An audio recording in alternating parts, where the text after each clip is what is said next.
Assalamu alaikum. Assalamu alaikum. Aliyah here. Samaya here. And today we're going to talk about...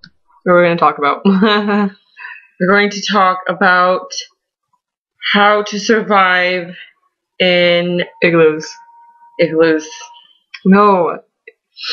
We're going to talk about survival of the fittest, hijab 101. Hijabi 101. From our personal experience. So, and especially growing up in a Western country. Okay. Because that's the only place we've ever been. So for people who are like, oh my god, I'm scared to practice my religion because I'm in Canada or America or something. So first obstacle is shaking hands with men. So scary. Oh my god. So I'm the worst at this. So I'll let Samaya take over. Honestly. Okay. So whoever's watching this and doesn't understand. Basically, in our faith, our boundaries is that we don't touch, men that we're not, that's not our father or our brother or our husband in disrespect. That's just a boundary that we have. Just like every other society has their own boundaries. That's our boundary. But obviously, we live in a culture that the boundary, it's fine to shake hands with a guy, but we live in a free country where we're allowed to practice our beliefs. So, as Muslimah women, this is the biggest struggle for me. Before I never used to wear hijab, right? So I used to, I wasn't practicing. I used to shake hands all the time. I'm a businesswoman. So when I first started not shaking hands, I was so scared. I was like, what are people gonna get offended? Yeah. Oh no, people are gonna think I'm weird, or they're just gonna get offended. They won't take me seriously as professional. Then I started just taking the courage and just not just saying it so politely. Actually, went to a conference that was here in Vancouver, and the sheikhs I asked that question and they answered it so well for me. And basically they said, just to put your hand on your heart and just you don't apologize for your beliefs, because we live in a country where it's freedom of belief, so don't apologize, but just say, I can't shake your hand, it's my faith, and just smile and change the subject right away. My name is Samaya. What's your name? Just change the subject right away to take away the awkwardness and move on, and just change the subject, and then most people that you'd want to talk to would respect you. They respect your faith, and they'd be like, oh, no problem. I get that all the time from guys oh, I totally respect that. I respect all religions.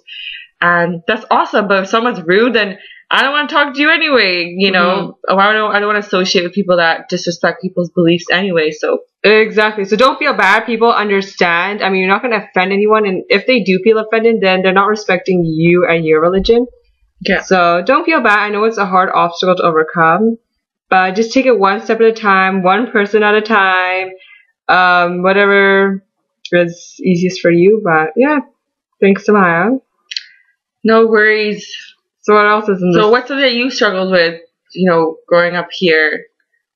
The main thing I struggled with is association, trying to find Muslim association, because where we grew up, there's barely any Muslims around.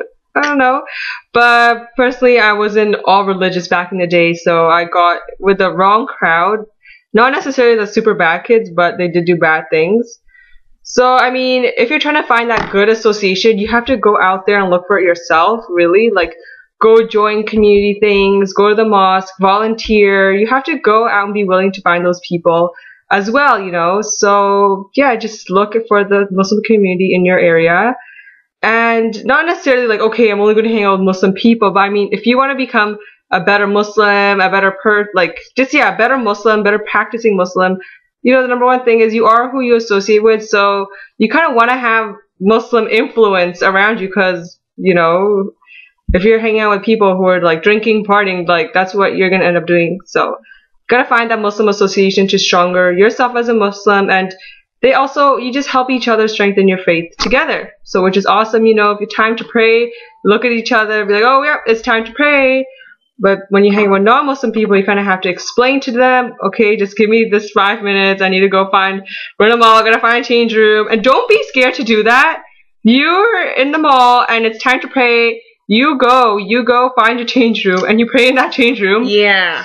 We do it, right, Smile? We do that. I Yep. mean, why should you, like, you know, Go to the change room. go to the change room? Who Find a way, cares? man. We're in the fight. It's jihad. The inner jihad. Yeah, exactly. Inner jihad. I mean, it's not that big of a deal, honestly. It's not like you have to go pray like in the middle of the hallway. You just find your way. Find your way. Find a way, guys. This life is a Worth it. test, and honestly, that is not a hard test at all. Once you start doing it, you're like, this is Yeah. awesome. I'm gonna pray in the change room, and like, I'm, you know, this is. You just feel like, you know, strong, and you feel like